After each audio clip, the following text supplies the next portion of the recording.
Hola, ¿qué tal? ¿Cómo están? Bienvenidos a una nueva edición aquí en El Círculo. Y hoy vamos a platicar de la infancia, pero no de la infancia solo de la de hoy, sino de la suya y de la de todos los que nos están viendo y cómo ha ido cambiando a lo largo de los diferentes años. Y para eso me acompañan Roberto Rojas Reynoso, a quien le doy la bienvenida. ¿Qué tal, Roberto? Hola, hola, ¿cómo estás? Buenas tardes. Muchísimas Buenas gracias a tardes. ti y a tu auditorio. No, hombre, al contrario, Roberto, gracias a ti. Y Ana Valdespino lo era, especialista también, igual que Roberto en marketing, en data. ¿Qué tal, Ana? Hola, buenas tardes. Muchas gracias por la invitación.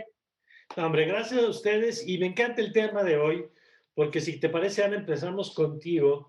De pronto hablamos de infancia y claro, pues todos tenemos la misma referencia de entrada a nuestra propia infancia y Ujú. pensamos que los niños y niñas pues son siempre los mismos, pero resulta que sí, pero no. A ver, empezamos si quieres por eso. El tema de los cambios generacionales, ¿qué tan relevante, qué tan significativo es? ¿Qué tan son construcciones de pronto que se hacen desde el marketing o desde las marcas como para decir, no, sí hay muchas diferencias? Si quieres, la entramos por ahí. Bueno, te cuento un poco lo que hicimos. En este análisis generacional dividíamos a los niños que crecieron en la década de los 80, niños que crecieron en la década de los 90 y niños que crecieron en la década de los 2000. Y me voy primero a los de los 80.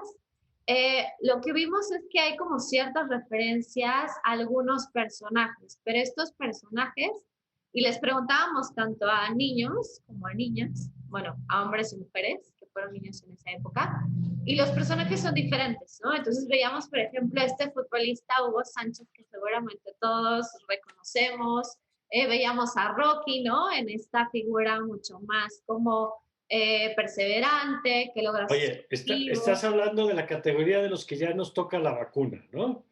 Que Exacto. Ya se pueden escribir casi a partir de... Ya. Roberto y a ti los veo googleando, sobre todo a Roberto que tiene cara muy joven, y lo veo googleando Rocky para ver quién era, pero estás hablando por lo pronto de los ochenteros, digamos, los nacidos en los Exacto, de ochentas. niños que crecían en la década de los 80, Ok, exactamente. Y también estaba, que seguramente todos los que crecieron en esa época lo ubican, a Daniel San de Karate Kid, ujú, claro. que él traía como esta parte más de valentía, más de ganador, etcétera, ¿no? Entonces eso es como en el caso de los niños. Y luego en el caso de las niñas estaban otro tipo de personajes, otro tipo de personalidades. Una Nadia Comaneci, ¿no? Ujú. Que es más como, Nadia Comaneci, espero que sepa todito de quién es, ¿sí? Gimnasta. Sí, claro, habrá Para quien los otra más vez, jóvenes, y que no sepan, esa, googleenla porque es cultura exacto, general. para darles esa referencia. Mucho más optimista, también trae esta parte de perseverancia. Vuelve a aparecer un personaje de Karate Kid que es el señor Miyagi. Ujú, Igual todas las generaciones de esa época lo conocen y quien no, hay una nueva referencia de Karate Kid que es Cobra Kai, ¿no? Esta serie de ujú. Netflix. Bueno, y el señor Miyagi era como este personaje como mucho más centrado, más paciente, más tranquilo, muy inteligente. Y hay un personaje que inclusive es parte ya de nuestro lenguaje coloquial, que es Remy, ¿no? Ujú. Siempre hemos dicho de que traes la lagrimita de Remy y esas cosas cuando algo te da como mucho sentimiento. Bueno, trae de esta caricatura la referencia de Remy y pues disfruta la vida, cumple sus sueños y quiere salir adelante, ¿no? Porque para no hacer la historia muy larga, Remy pasa por una serie Todo de lo malo que le problemas, podría haber todo le pasado. pasa a Remy Sí, sí. en la caricatura. Entonces, estos son los personajes de los ochentas, ¿no? Y vemos que a nivel general, pues se busca más del lado masculino, pues conseguir el triunfo, ser como más valientes, y por el lado femenino, como que buscan referencias que son más optimistas y como más tranquilas, ¿no? Ujú. Y luego, en los noventas, ya empezamos a ver un cambio generacional. Entonces, empiezan a salir personajes del lado de los hombres bueno, y del lado de los niños de esa época, como Daria. Daria, igual para los que no tienen esta referencia, es una caricatura y Daria se caracteriza por tener un humor como muy negro, por el sarcasmo y por una sinceridad totalmente extrema.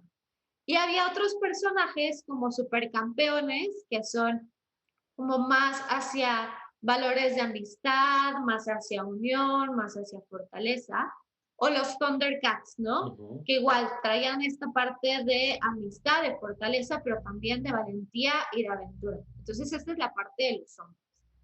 Y de la parte de las mujeres empiezan a aparecer otras cosas. Entonces, seguimos teniendo la parte más tradicional con personajes como Heidi, ¿no? Ujú. Que es como más Heidi, la niña de la pradera que corría, es como más tierna, más sensible, pero hay otros personajes que van cambiando en términos de valores.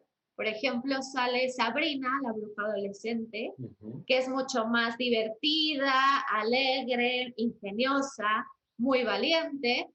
Sale esta Sheena, la princesa guerrera, Ujú. igual fuerte, valiente, aventurera. Entonces te das cuenta como que se empieza a cambiar la estructura.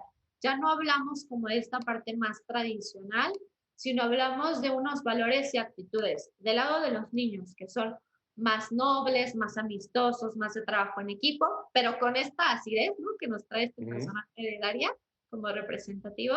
Y de las niñas, optimistas, tranquilas, pero van entrándole más a la valentía y van entrándole más hacia la aventura. Y luego ya yéndonos a los niños de los 2000, hay otros personajes como Dragon Ball, que es inspirador, es práctico, le gustan los retos, porque también en Dragon Ball pasan una serie de dificultades, pero no al nivel tan extremo como sucede con personajes como Ujú. decíamos anteriormente de Remy. Y hay otros más como el recreo, ¿no? Que ahí te habla de esta caricatura que habla de sociabilidad, de afinidad, de trabajo en equipo, del lado como más masculino. Y luego del lado femenino, lo interesante es que ya empezamos a ver personajes que aunque son representativos y son personajes que se identifican las mujeres, no son necesariamente mujeres. Entonces ya hay mujeres que nos empiezan a decir, yo que crecí en los 2000 me identifico con Dragon Ball, ¿no? Ujú. Igual por esta parte de inspirador, artes marciales, etcétera. Y también con el personaje de Malcolm, el del medio, Ujú. porque también se mete en problemas, pero trae esta parte de que es muy inteligente, o con Drake, ¿no? De la serie de Drake y Josh. Entonces, a nivel general vemos que del lado de los niños son amistosos, bondadosos, inteligentes y creativos, como en la parte de valores y actitudes, pero Ujú. las niñas ya se van moviendo muchísimo más a aspectos como bondad, como inteligencia y como creatividad. A ver, Entonces, yo no, entonces, dale. ahorita vamos con Roberto para que nos dé su lectura de esto que nos estás explicando, pero dirías entonces, Ana, que en este estudio, por ejemplo, lo que muestra es que se movió más la aguja en el lado de las mujeres que en el lado de los hombres, que la visión de las mujeres ha sido mucho más notable la modificación que en el lado de los hombres. Para mí sí, para lo que estuvimos viendo en el análisis, y creo que esto va muy de la mano a esta nueva feminidad que se está viendo, y no solamente a nivel de los programas de televisión o caricaturas, sino lo vemos a nivel de todo el contenido que se genera también en redes sociales. O sea, hay una nueva valoración de la mujer donde se quiere salir del rol tradicional de ama de casa, cuidado de los hijos y familia, a un rol muchísimo más de enfoque profesional o de Ujú. enfoque hacia el deporte, ¿no? Y esto se ha también permeado pues en la publicidad a nivel general. De acuerdo. A ver, Roberto, yo soy muy fan de del trabajo que ustedes hacen los investigadores, tanto en la parte de la investigación social como la parte aplicada para temas de marketing, de comunicación. Eh, ¿Qué tanto dirías tú que va cambiando en los estudios que ustedes han hecho las coordenadas de la infancia? Ahorita ya nos decían a varios ejemplos de cosas que se han movido, pero en tu impresión, ¿qué tan notables son o sea, sí es evidente la diferencia entre brincos de edad? Por supuesto que sí. Vemos cambios bien importantes, Mari. Me parece que al final es pues un reflejo de una evolución de lo que estamos viviendo, ¿no? Como individuos, ¿no? Al final, el contexto en el cual cada una de las generaciones que nos está contando Ana creció, ¿no? Aquí hay que retomar incluso como lo que nos decía Freud, ¿no? La infancia es destino, ¿no? Y desde ahí me parece que mucho de eso, ese contexto en el cual crecen las personas, al final nos habla digamos, de distintas experiencias y de una evolución hacia cómo se está viviendo la infancia y cómo se está, como, pues sí, absorbiendo todo lo que está sucediendo allá afuera. De acuerdo. Por ejemplo, Ana, el tema de los años 80, ¿cuáles dirías tú que eran como, que lo entiendo porque ahora lo decías que se había reflejado, pero cuáles eran como los rasgos más marcados en el tema de la infancia en esa década? Mira, de la infancia lo que vemos es que los niños querían como conseguir un objetivo y un triunfo, pero este objetivo y este triunfo va más relacionado a lo que ellos podían hacer como un trabajo en equipo.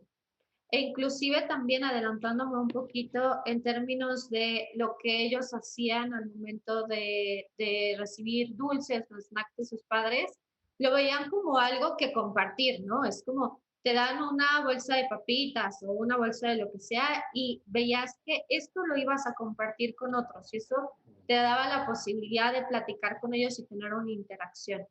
Lo que sucede más en las generaciones de los 90 y de los 2000 es que ya no hay tanta interacción y hay una serie de factores. Uno puede ser el factor tecnología, ¿no?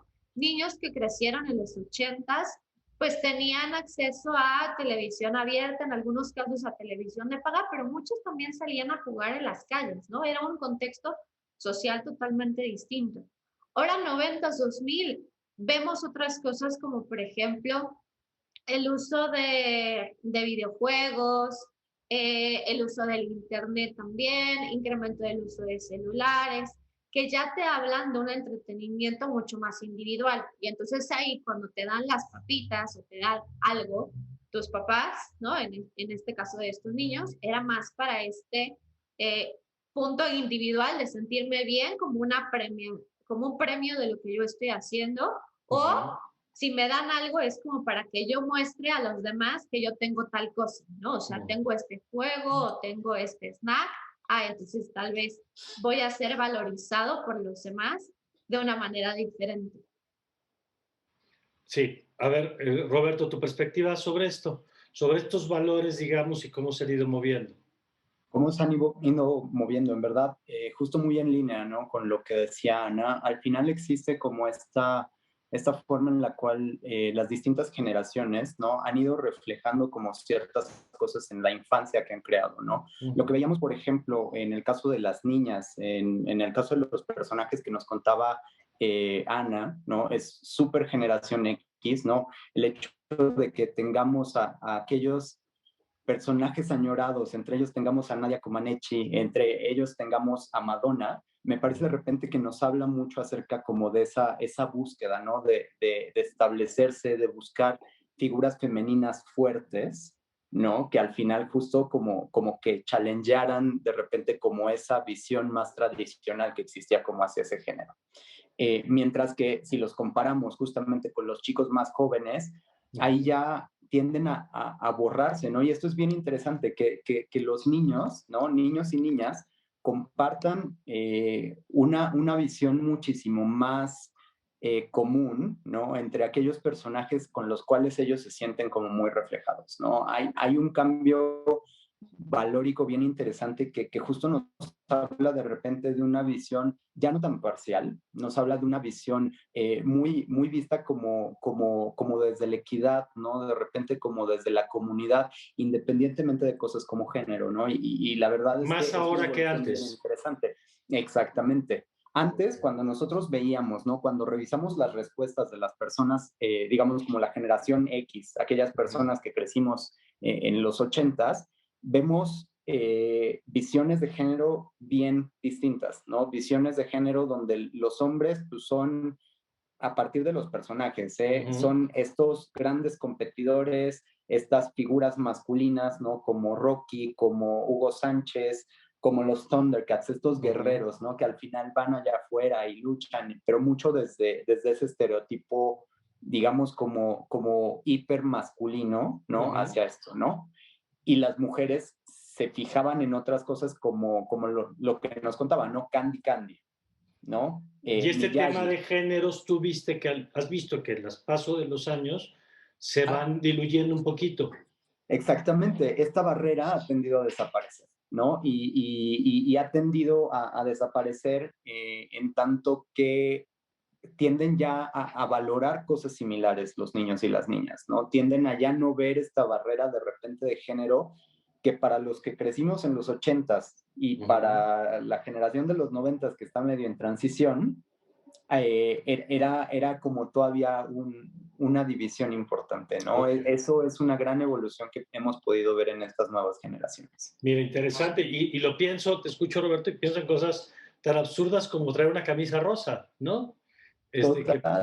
Que pudo haber sido objeto de burlas y bullying y bromas y lo que tú quieras, por esta idea, digo, estoy llevando al extremo, pero es tal cual la expectativa de géneros de hombres azul y mujeres rosas, y que se ve reflejado en esto que dices, ¿no? Y que eso es bien interesante, Mario, en el sentido justamente, ahorita estamos hablando de personajes, pero extrapolémoslo justo como haces a, pues en verdad, tendencias y preferencias de consumo, ¿no? De repente nos salimos ya de estos estándares un poquito marcados y desde niños, ¿no? Existe justamente esta visión ampliada hacia la experiencia humana, ¿no? Hacia justo yo me puedo vestir de rosa, y yo por ser niña no solamente tengo que estar revisando este tipo de personajes más maternales, ¿no? Sino en verdad la fuerza, como esta idea de los guerreros, de repente no nos es ajeno, ¿no? Sino cómo lo voy adaptando yo, ¿no? Y desde ahí un challenge importante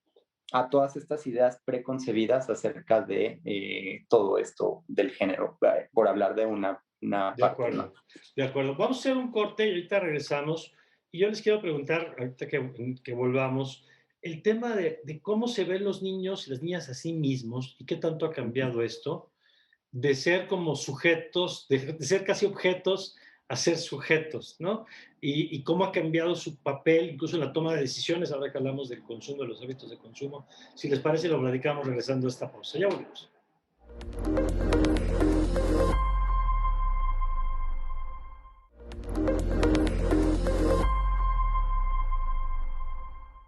Estamos de vuelta y yo quisiera, Ana, que nos platiques un poquito. Yo entiendo que ustedes en este estudio del que nos han hablado, se enfocaron en el tema de los 80, pero si nos vamos incluso un poquito para atrás, hay muchas imágenes de cómo era el lugar que ocupaba la infancia en la dinámica incluso familiar, ¿no? Pienso desde figuras como la mesa de los niños, ¿no? O sea, los adultos comen en un lugar y los niños en una mesa aparte, ¿no? La idea de que quién toma las decisiones sobre el consumo en la casa, los adultos. ¿Cómo se ha ido moviendo este concepto que tiene implicaciones evidentemente en el plano de los derechos? Aquí hemos hecho muchos programas sobre infancia y sobre cómo ha ido cambiando esta idea justamente de ser extensiones de compañeritos, nada más que yo te llevo en un sentido más de casi de llavero, ¿no? Yo subo y bajo contigo para donde sea y no te pregunto si quieres ir o no quieres ir, a el momento donde estamos hoy.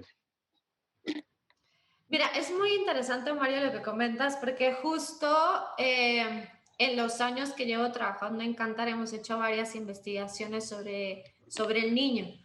Y en estas investigaciones lo que vimos es que ha cambiado su rol desde el momento de la compra de golosinas o de refrescos, productos de consumo del hogar. Entonces veíamos hace más de 10 años, cuando le preguntábamos a los papás de, oye, ¿qué tanto influye la decisión de comprar tu niño?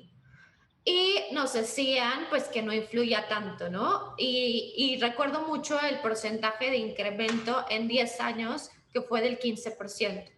Entonces, lo que veíamos 15% en la influencia de los niños. 15% el declarado de influencia. Ahora, puede ser que los papás, pues, estén sobrevalorando la influencia de los niños o subvaluando la influencia que tienen los niños, ¿no? Puede ser. Pero lo que ellos declaran que tienen influencia es este incremento. Ahora, lo que veíamos también es que Y eso ya más desde la perspectiva cualitativa.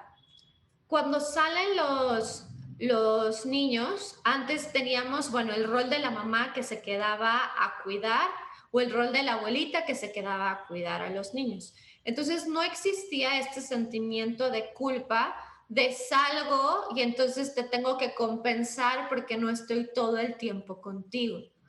Y en ese mismo sentimiento de culpa, hace muchos años, no sé si se acuerdan de haber visto un comercial de una tienda departamental que era de un niño que jalaba y decía, me lo compras, me lo compras, me lo compras, me lo compras, y terminaba el papá comprándole lo que él quería.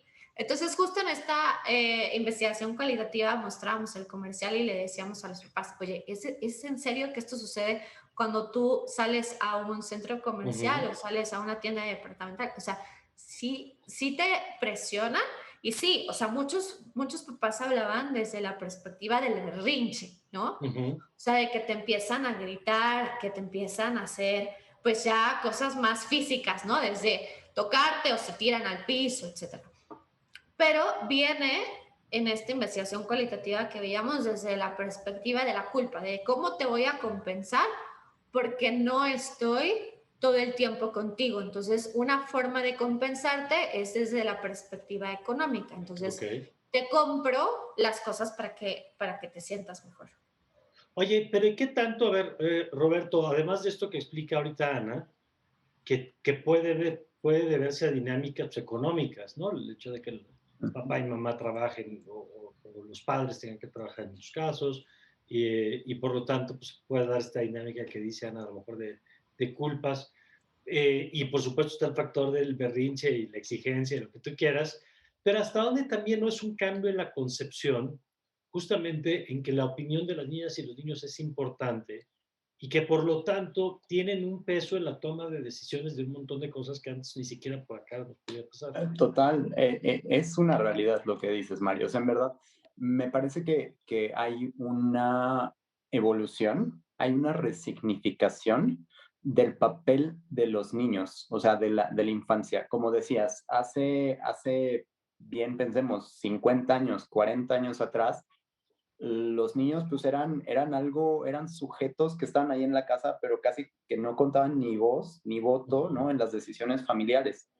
Y a medida, me parece que fue evolucionando la dinámica familiar, a medida que justo lo que nos decías, de repente por el influjo de pues muchos cambios sociales alrededor del mundo, a los niños se les empieza a conferir un peso distinto, un peso como en verdad, justo desde sujetos de derecho, pero en verdad con todas las que tienen que ver, pero también a nivel social como sujetos que dentro de la casa tienen que tener un peso importante, ¿no? En lo que se decide y no solamente en lo que se consume, ¿no? Sino en verdad en qué quieres hacer, qué no quieres hacer, qué te gusta, qué no te gusta y cómo eventualmente pues eso va condicionando la dinámica del grupo familiar completito, ¿no? Antes mucho era lo que los papás dictaban. Ahora hay muchas familias que cuando nosotros los entrevistamos es al revés, lo que los chicos nos dictan, ¿no? Y me parece que ahí hay un cambio bien interesante que justo nos habla de esta visión cambiante hacia la infancia dentro del seno familiar. De acuerdo, interesante, Roberto. Ahora déjame regresar, Ana, con una variable que tú ya ponías en la mesa, el papel de la tecnología. Y decías tú que parte tiene que ver con la actividad física, ¿no? Y claro, yo diría también la pérdida del espacio público en muchas ciudades, ¿no? Ya sea por temas de seguridad, hasta por cambios en la vivienda, ¿no? Que son viviendas cada vez más pequeñas ahora y de pronto pues, los espacios son distintos a los que se podían haber a lo mejor hace algunas décadas. Pero ¿qué dirías tú que ha significado la tecnología en estos cambios generacionales? Y pienso desde lo que tú apuntabas de la interacción física, porque hay que decir que hoy hay mucha tecnología que pasa por la interacción, pienso en Roblox o estas plataformas de juego, donde juego en línea, ¿no? Eh, pero pienso también en el tipo de estímulo que hoy demanda la infancia, niños y niñas, distintos al tipo de estímulo que se requerían a lo mejor hace unas décadas. Sí, ahí lo que hemos visto es que antes, cuando pasábamos desde una perspectiva de entretenimiento, de sentarse todos juntos en familia a ver la televisión, ¿no? No solamente el entretenimiento, sino también convivencia, ¿no?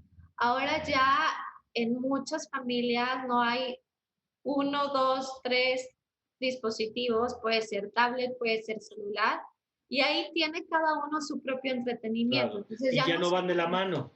Exactamente, Convivencia, convivencia y tecnología entretenimiento. ya no Mira, van. qué interesante. Okay. Ahora, otra parte como muy importante, y eso lo vinculo con lo que comentaba Roberto, es el rol que tiene la tecnología en también hacer a los niños mucho más conscientes de lo que está sucediendo en el mundo. Y ahí voy a colocar el ejemplo de Greta Thunberg, que seguramente la ubican ustedes. Esta activista ahorita tiene 18 años, pero ella comenzó a darse cuenta de los problemas que estaban sucediendo en términos de ecología y ambientales desde los 8 años, ¿no? Y gracias a todo lo que veía en distintos medios de comunicación. Y ahí también empezó a presionar primero a su familia cercana, ¿no? Pues de dejar de comer carne o de reducir su huella de carbono, pero luego también empezó a hacer un activismo a través de redes sociales. Y entonces hay otros niños alrededor del mundo que ven ejemplos como el de Greta, ejemplos como el de Malala, ¿no? Que te dan una visión totalmente distinta de lo que es ser niño y de cuáles son las responsabilidades que tú tienes en el mundo. Entonces, me parece que hay como esta juxtaposición de dos cosas, ¿no? Por una parte, entretenimiento sí individual, donde yo trato de tener, pues, lo que quiero y en el momento, y un entretenimiento inmediato, porque puedo estar en tal serie de televisión y luego pasarme un videojuego, pasarme a TikTok o pasarme a O cualquier... simultáneamente, además. O simultáneamente, En tienes toda la razón. pantallitas, sí, sí, sí. A la otra parte de, ok, se me están abriendo las puertas al mundo, puedo hacerme consciente, pero también tengo un rol activo, ¿no? Muchos niños ahora hablan de, ya no somos el futuro, sino somos el presente, somos el ahora, y de ahí que están también proponiendo a los niños muchos cambios alrededor de eso. Y esto, Roberto, por ejemplo, ¿qué implica para la comunicación con las niñas y niños? Por ejemplo, pienso en el tema de las empresas. Yo me acuerdo haber visto hace algunos estudios, hace algunos años, un estudio de una consultora a propósito de se me fue ahorita el nombre térmico, de cuando tú compras una bebida y la bebida trae la estampa de una película. Las licencias. ¿No? Las licencias. Ajá, y entonces, sí. Era un estudio de las licencias y de cuáles funcionaban mejor y cuáles eran bien recibidas en casa y cuáles de pronto, o las mamás o los niños, decían con esa yo no me identifico y cuáles sí. Es decir, ¿qué mensajes te parece hoy, Roberto, que tendrían que ser relevantes, que las marcas que quieren hablar de pronto, y pienso en las marcas, pero pienso en otras instituciones también, pero bueno, en este caso por el tema del estudio, que quieren hablar a las niñas y niños, ¿de qué tendrían que hablar para ser relevantes? Me parece que justo ampliando lo que dice Ana, hay que coger esta pregunta desde ahí, Mario, porque es un tema de la evolución misma de la niñez que ya hablábamos, ¿no? Los chicos, justo ante esta ventana, ¿no? Que tienen en sus manos, ¿no? De el potencial acceso a toda la información del mundo, son una infancia hiperinformada, una infancia multidispositivo, una infancia multipantalla, que de repente pues los ha sofisticado como consumidores y como personas, ¿no? Entonces, me parece que esto al final exige que la forma en la que tratamos de vincularnos con ellos, y justo no solo desde las marcas, sino tú piensas hasta los profesores hoy día, tiene que ser distinta, tiene que ser de repente menos paternalista, menos en el sentido de yo verte para abajo, sino yo verte como igual, yo verte como un sujeto que obviamente eres capaz de razón, obviamente eres capaz de reflexión, y que mi rol como adulto, como marca, como institución, es justamente ayudarte a incubar esas posibilidades, esas capacidades, ¿sabes? O sea, no es ya como esta idea del aprendizaje o de los mensajes a partir de la aguja hipodérmica, ¿no? Donde yo tengo una idea y te la inyecto a la vena, ¿no? Sino yo ayudarte, yo ser como un potencializador de aquellas inquietudes que tú tienes, ¿no? Entonces, y esto es bien interesante verlo cuando lo reflejamos justo también, y aquí me permito regresar un poquito a los personajes, ¿no? Pero el tipo de personajes que de repente están haciendo clic con los chicos. Tienen mensajes sociales, tienen trasfondos, ¿no? Donde ya hay como unos cambios bien importantes de mensajes interesantes hacia el rol que ellos juegan, justo en términos de, oye, medio ambiente, oye, resignificación del género, oye, resignificación de tu Oye, rol dentro de la familia. perdón que te interrumpa ahí, Roberto, pero ahorita que hablabas del tema del género, pues es interesante la producción de películas y series de mujeres como las protagonistas, pero no ya en este rol de la princesa que espera que la rescate, ¿no? Sí, la damisela en peligro, me parece que ahí justo para allá iba, ¿no? O sea, pensemos en Blancanieves, ¿no? Ujú, Pensemos en Cenicienta, ¿no? Estos pues personajes míticos, ¿no? Que ya tenemos todos instaurados en la ujú. cabeza, ¿no? Pero que eran eso, damisela en peligro, y que hoy día nos encontramos con protagonistas muy fuertes, ¿no? Elsa, esta chica Mérida de Brave, ¿no? Ujú. Y en verdad volteamos a ver a cualquier lado, ¿no? Y en verdad todos los estímulos se van para allá, ¿no? Y me parece que eso en el caso de las mujeres, pero también en el caso de los hombres, hacer challenge a estas ideas de tú tienes que ser siempre fuerte, tú siempre tienes que ser ese caballero sin sentimientos, a abrir esa otra parte de la masculinidad, ¿no? Me Aunque, parece que hay un tema pero ahí que va hasta fíjate, allá. perdón que te interrumpa ahí, pero fíjate, Roberto, ¿qué tanto sientes que en ese último punto que tocas se ha movido? Porque yo, en el otro está clarísimo, ¿no? Y podríamos mencionar muchos ejemplos de historias de mujeres protagonistas que asumen liderazgos, en fin. Pero esto de las que le llaman las nuevas masculinidades, ¿no? Estas definiciones de hombres más sensibles, menos Ah, encerrados en el rollo de yo tengo que ser, como dices, rudo, duro, proveedor y sin sentimientos que muestren fragilidad. ¿Sí sientes que está avanzando al mismo yo, paso? no, para nada, para nada. O sea, yo creo que hay todavía mucho que hacer. Hay que todavía pisarle al acelerador ahí a un punto a la resignificación de la masculinidad al mismo ritmo que se está haciendo en el caso de las mujeres. Pero creo, Mario, que sí hay como ciertas, sabes, como que ciertos pasos hacia ello. Pocos, pero sí hay, ¿no? O sea, pensemos como en los héroes de antes, ¿no? En serio, ese Rocky que veíamos que era para la generación X, ¿no? Este Hugo Sánchez, este Daniel San, ¿no? Que incluso era fue el guerrero. Y por otro lado vemos como estos otros personajes que de repente ya puede que sean también guerreros, pero no son estos guerreros, ¿cómo decirlo? Como sin sentimientos, ¿no? Que no se permiten explorar esa parte de su sensibilidad. Lo que te decía, hace falta mucho, ¿no? Pero me parece que estamos dando los primeros pasos en justo ayudar a hacer reflexionar a los niños al respecto de esto. Ojalá que lleguemos a mucho más, eso es completamente cierto. De acuerdo. Vamos a hacer un nuevo corte y ahorita regresamos con Ana para volver a hablar de las otras generaciones, porque ahorita nos clavamos ya en la más joven. ¿Y qué significa, digamos, estos valores de los que hablaban al principio, esos referentes, hoy, ¿no? O sea, el haber tenido esa infancia, ¿qué significa hoy? Porque una de esas hasta nos ayuda a entender por qué el mercado de la nostalgia y esas cosas que de pronto son tan atractivas y que vemos que siguen siendo un fenómeno en los mercados, ¿no? De eso platicamos y les parece regresando a esta pausa. Ya volvemos.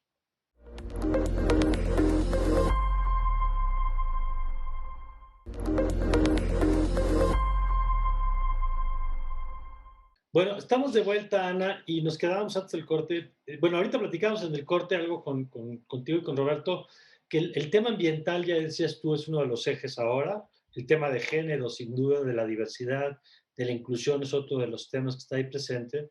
Pero, ¿qué ha pasado con esa generación, por ejemplo, de los 80? ¿Qué tanto es relevante hoy entender esos valores con los que se formó o esas visiones con las que se formó para entender la comunicación hoy? Sí, justo lo veíamos en otra investigación que hicimos que se llama What Women Want, y los papás que crecieron en los 80s, ¿no? Los papás de hoy, lo que buscan es hacer un cambio en los valores que le inculcan a sus hijos. Entonces veíamos que en el caso específicamente de los hombres, lo que quieren es transmitirle a las niñas seguridad, transmitirles confianza, tranquilidad, ¿no? Y decirles que pueden ser valientes y pueden lograr lo que ellas quieren. Pero Entonces, eso quiere decir, perdón, Ana, eso quiere decir que las generaciones de los 80 han modificado también la propia concepción con la que ellos fueron creados. que eso es justamente lo interesante, o sea, se crecieron, la generación de los 80 creció con una serie de valores, ¿no? Como veíamos con Remy, con Daniel San, con todo lo que estábamos platicando, pero al momento de crecer, empiezan a cuestionar todos estos valores, estas actitudes, y aunque sí se sienten identificados con ellos en esta perspectiva infantil y de nostalgia al momento de recordar, ya al aplicarlo a las siguientes generaciones, están conscientes de que se necesita un cambio. Y entonces estos valores de que la niña tenga que ser ama de casa o que tenga que tener como una actitud tranquila o pasiva, no es lo que quieren reflejar para ellos. Entonces, tanto los hombres, como te decía, tratando de transmitir respeto, seguridad, pero también las mujeres, o sea, las mujeres le quieren transmitir a sus niñas el que se amen. Y eso es muy interesante porque amarse, indagamos un poco más desde la perspectiva quali, e implica no solamente amar lo que haces, sino amarte a ti misma tal como eres. Y entonces ya hay muchas marcas que han empezado a colocar esto dentro de la comunicación que están haciendo. O sea, desde anuncios que podemos recordar de marcas de como Dove, ¿no? Que te empiezan a poner como la belleza real, hasta otras marcas que te dicen que no importa lo que tú hagas, siempre vas a lograr tus objetivos siempre y cuando seas fiel a lo que eres, ¿no? Entonces es muy interesante justo este cambio en lo que creces y en lo que empiezas a cuestionar y lo que vas a reflejar y lo que quieres que tus hijos sean. Oye, y al mismo tiempo, Roberto, ¿qué pasa esto? Porque evidentemente no es que uno vivió una cosa y después se queda en una burbuja y no se entera de lo que está pasando en el mundo, ¿no? Y lo que está pasando en el mundo también te va modificando tus visiones. Algunos, otros se quedaron en lo que vivieron y sus valores no los modifican aunque pase lo que pase alrededor.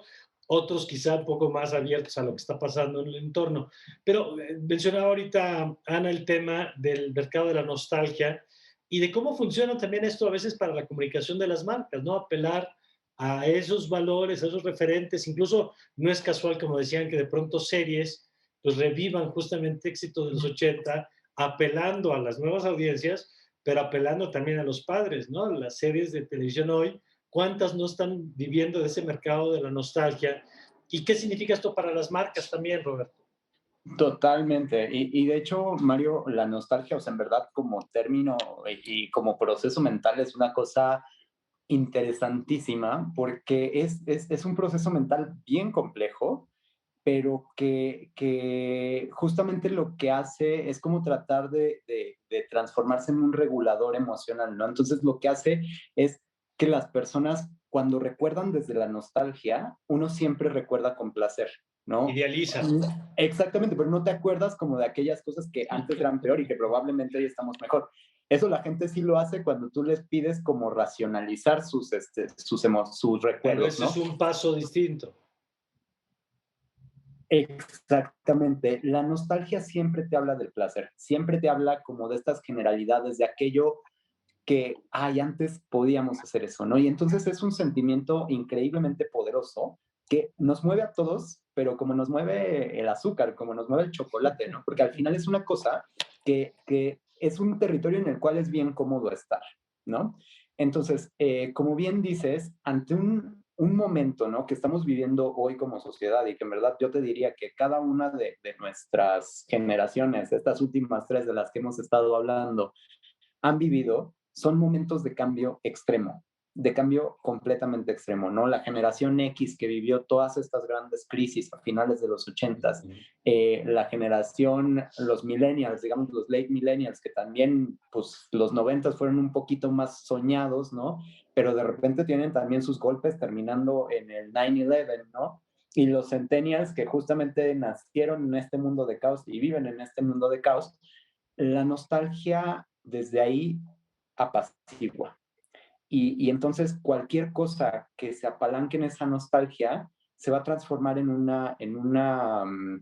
pues, ¿cómo decirlo? Una propuesta de valor que pueda ser interesante para la gente, porque justamente te presenta una ventana a tú vivir una tranquilidad, a vivir un oasis en todo este mundo de cambio, ¿no? Y entonces desde ahí es bien, bien aceptada por cualquier persona como consumidor en prácticamente cualquier cosa que tú te puedas imaginar. Claro, porque al final, Ana, esto que apunta Roberto es pues que nosotros nos desarrollamos en función siempre del contexto social en el que estamos, el contexto político, tecnológico, y estas tres cortes, digamos, que ustedes hacen, son tres cortes marcados por los cambios tecnológicos brutales. Estábamos hablando del nacimiento de Internet en la década de los 90, digamos, que modifica la forma de hacer muchas cosas. Estamos hablando de temas como estos que no son nuevos, por supuesto, los de género y de la diversidad, pero que en estas décadas sí tienen un brinco muy importante hasta el punto donde estamos hoy. Estamos hablando de crisis económicas brutales, mundiales, y en México tenemos nuestra propia cuota de esto. Y quizás un buen recordatorio, Ana, de cómo somos una mezcla de elecciones personales, individuales, entornos muy familiares, casi únicos, ¿no? De tu historia personal y familiar, pues puede ser diferente a la de quien está viéndonos ahorita, pero al final de cuentas también somos resultado de entornos sociales que eso sí son comunes. Sí, y lo que es muy interesante es que hay una serie de factores que te detonan recuerdos, ¿no? Y bien hablas de los entornos sociales, pero retomo un poco lo que decía Roberto de las marcas y de cuando tú, en este sentido de nostalgia, empiezas a comer, que seguramente a todos les pasa. Cuando llegas a casa de alguien y te comes algo que te remonta a tu familia, y entonces te empiezas a acordar de tu abuelita, y te empiezas a acordar de tus primos, y te empiezas a acordar de la convivencia, etc. Lo mismo sucede con las marcas, lo mismo sucede con las golosinas, o sea, nos detonan a nivel cognitivo ciertos recuerdos. Entonces, desde esa misma perspectiva, el que una marca empiece a colocar algunos sabores, el que una marca haga como lo ha hecho, relanzamientos de hamburguesas, ¿no? A lo que te sabía la hamburguesa anterior, te ayuda a recordar en el momento en el que estabas. Eso combinado con algunos personajes.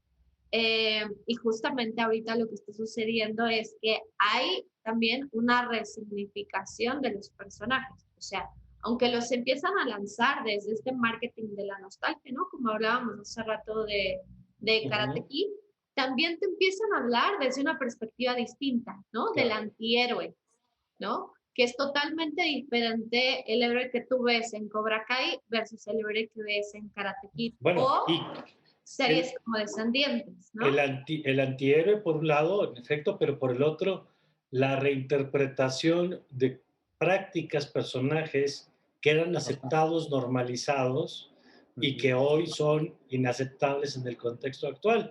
Yo hace algunas semanas en esta discusión de Speedy González, ¿no? El personaje de la caricatura, o del zorro, el Pepe Le Pew, que hoy se ve como un acosador, que habrá quien diga, oye, pero es una caricatura. Claro, pero es una caricatura y absolutamente inviable bajo los códigos de hoy, ¿no? Tienes toda la razón. De hecho, el otro día, ahorita que hablas de caricaturas, estaba leyendo sobre Blancanieves. De si fue consensuado o no fue consensuado el beso que el príncipe le dio. Sí, sí. Pero lo que es muy interesante es que todas estas discusiones se dan porque hay un cambio social, hay un cambio cultural que nos ha hecho replantearnos si realmente eso que nosotros vimos y que aceptábamos cuando éramos niños, realmente es correcto o no es correcto. Y no se trata de satanizar las cosas. Ni de sanitizar tampoco. Ni sanitizar tampoco. Ahorita está de moda, claro. Es lo de hoy, Ana, por eso. Sino más bien de pensar cómo tú en tu vida personal vas haciendo cambios que son necesarios para que se empiecen a hacer ciertas revalorizaciones dentro de tu familia y dentro de tu círculo social, amigos, etcétera, ¿no? O sea, porque los cambios se inician primero con uno mismo y luego los cambios que vas aplicando al resto de la sociedad. Oye, y al revés también es cierto. A ver, Roberto, a lo mejor la pregunta es un poco complicada así de bote pronto, pero hemos estado platicando y yo creo que es importante reconocer que hay muchas cosas que nos da gusto que hayan cambiado y que tienen que seguir cambiando, ¿no? La mayor conciencia ecológica, la mayor conciencia y el respeto de la diversidad, el tema de los temas de género, la conciencia de que las niñas y niños no son objetos, sino son sujetos. Todo eso yo creo que todo lo aplaudimos. La pregunta, a lo mejor, Roberto, suena un poco rara, sería, ¿qué dirías tú que vale la pena rescatar o mantener de esos modelos de los 80 o de los 90, que creo que a los de los 90 les hemos hecho un poco el feo y nos van a reclamar, pero no es mi culpa, es que la de los 80 es familiar y la otra la estamos viviendo más cerca. Y los 90 hasta en la música fue como de transición, o sea que no me reclamen, por favor. Pero, ¿qué dirías tú de los 80 y 90, de esas infancias, que valdría la pena rescatar hoy? Me parece, Mario, que cada una de las generaciones de las cuales hemos estado hablando tienen al final una cierta serie de valores bien importantes que le han aportado al mundo lo que hoy día estamos viendo en avances, ¿no? Los Gen X, ¿no? Aquellas personas que crecieron al principio de los 80s, ¿no? Y que al final ellos fueron como las personas súper asertivas, ¿no? Personas que de repente se atrevieron a retar cánones estéticos que tienen justamente a personas como Madonna, ¿no? Que al final alzaron la voz y de repente nos abrieron el paso al resto de las generaciones para nosotros challengear justamente toda esa tradición que venía atrás de ellos, ¿no? Entonces, un valor importantísimo que tendríamos que rescatar de ellos sería justamente eso, ¿no? La asertividad, el poder nosotros justamente decir lo que pensamos, ¿no? Y no callarnos, ¿no? No caer ante estas cosas como la censura y demás, ¿no? Me parece que de la parte de los Gen X eso es algo que sí o sí tendríamos que buscar que permeara de aquí en adelante. ¿De los Sobre 90? los millennials, para que de los 90, justamente estos millennials tardíos, ¿no? Esta es una generación que se le dice mucho, ¿no? Se le describe en la literatura y por lo que nosotros hemos visto en nuestros estudios, son una generación soñadora. Son esta generación que de repente creció en estos momentos en los cuales veíamos estas grandes aperturas globales, veíamos estos grandes tratados de paz, veíamos estos cambios en los cuales tú decías, ¿sabes qué? Puede haber un mundo mejor, ¿no? Y entonces, combinado con esta visión crítica ácida de la generación X, esta parte de los 90s, los millennials, de repente tenían como esta visión de atreverse a soñar y atreverse de repente a no solamente challengear para el inmediato, sino qué hay más allá, ¿no? ¿Qué hay más allá? ¿Qué podemos soñar? Y en verdad esta cosa de llegar a estos grandes temas, ¿no? La igualdad, llevar temas en verdad de feminismo, pero no el feminismo peleado, ¿no? Sino el feminismo de la reinterpretación de los géneros en absoluto, ¿no? De repente esa parte como súper ensoñada de los 90 me parece. Y la última parte, esta última generación de los centennials, que ahora ya pensaríamos que incluso ya son mayores, son realistas, ¿no? Y de repente es el sueño, ¿sí? La comunicación, la súper asertividad de los 80s, el ver más allá, el tratar de no sé qué, exactamente, pero el cómo lo hacemos realidad, ¿no? Cómo bajamos las cosas a la realidad, vamos a hacer un plan, vamos a llevarlo a leyes, ¿no? Y de repente me parecen que esos podrían ser como algunos valores que ojalá como sociedad podamos imprimir a lo que sigue, ¿no? A estos nuevos pandemias, en verdad. Ojalá, Sí. ¿qué es lo que pase con ellos? Muy bien. Ana, tu apunte final, por favor. ¿Vale? Gracias. Gracias, Roberto. Yo, sumando a lo que dice Roberto, que me parece muy importante, estamos en un entorno que nos ha puesto en jaque a todos desde la perspectiva social, personal, de salud, etc. Lo que decíamos al inicio de la relación de padres e hijos se transformó totalmente durante la pandemia. O sea, las familias se quedaron encerradas durante semanas. Y ese mismo encierro lo que también ha hecho es revalorizar la convivencia que tienen unos con otros. Entonces, desde la misma perspectiva que ha habido cambios en los hogares mexicanos, creo que es importante también aceptar los cambios que nosotros como marcas, como compañías, como industria tenemos que hacer para sí revalorizar los roles de género, pero no solamente desde la perspectiva femenina, sino también lo que decíamos de cumplir este gap de revalorizar la masculinidad y pensar cuáles son los cambios que nosotros también tenemos que hacer y los cambios que tenemos que proponer. Muy bien, pues ha sido muy interesante y muy divertido, la verdad, platicar con ustedes. Estoy seguro que más de una y más de uno nos han llevado a recordar cosas. Muchas gracias, Roberto. Muchísimas gracias, Mario. Muchísimas gracias, Ana, a todos por su tiempo, en verdad. Gracias, Roberto. Gracias, Ana. Muchas gracias, Mario. Gracias a tu auditorio también. Gracias, Roberto.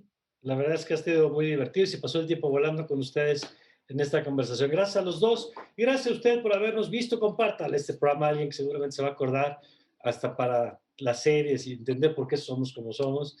Vale la pena revisar lo que aquí nos han dicho nuestros invitados, Ana y Roberto. Siga con nuestra programación y le esperamos pronto una nueva edición aquí en El Círculo. Yo soy Mario Campos y le deseo, como siempre, que tenga usted un magnífico, pero un magnífico